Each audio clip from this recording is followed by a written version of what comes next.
people wait 2 or 3 years for albums now. Think about this. I join the band, I make Summer Days, Summer Nights, the Party album, and Pet Sounds. 3 albums in 1 year. Could you imagine if Brian stayed on the road? So Brian had all these jobs. He had to melodically write it, though he did write Surfer Girl. He wrote the lyrics. Yay, Brian.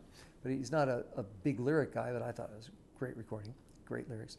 So he had to write it, arrange it, go produce the tracks, vocally arrange what everybody sang, sing often the high lead parts or on Don't Worry Baby, all these jobs, right? And then go on the road.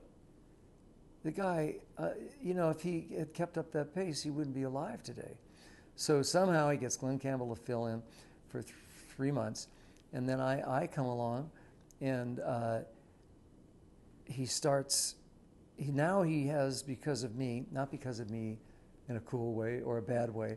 I didn't make anything better. I just probably got in there and he didn't have to go on the road anymore, and he could be uber prolific and work with the Wrecking Crew, and so the band now came home to tracks that Brian, without the burden of those jobs, and especially being on the road, he made some great recordings, and sometimes the band and now myself come home to tracks. Sometimes we were there when he was making tracks. I watched him make the track to God Only Knows. That's all in my first year, and I thought, wow, this is pretty fantastic.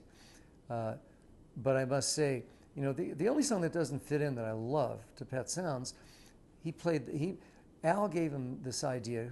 Al loved the Kingston Trio and folk music. He said, Brian, we've got to record Sloop John B., which was in the public domain, which means you kind of become the writer. You're the arranger, but you become the writer, adapted by.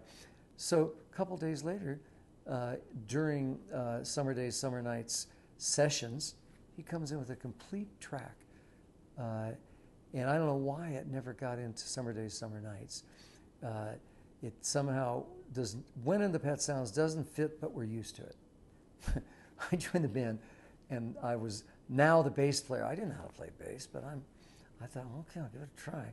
And so Carl said, okay, what we do is we write our songs on our hand. So we get a Sharpie. They had Sharpies back then, and electricity. And so I'd write, the band just had enough to fill both sides of your palm up, so I could play the bass and check out what the next song is, Anyway, back to Sloop John B. Maybe we didn't have time to finish it, so it went in the next album.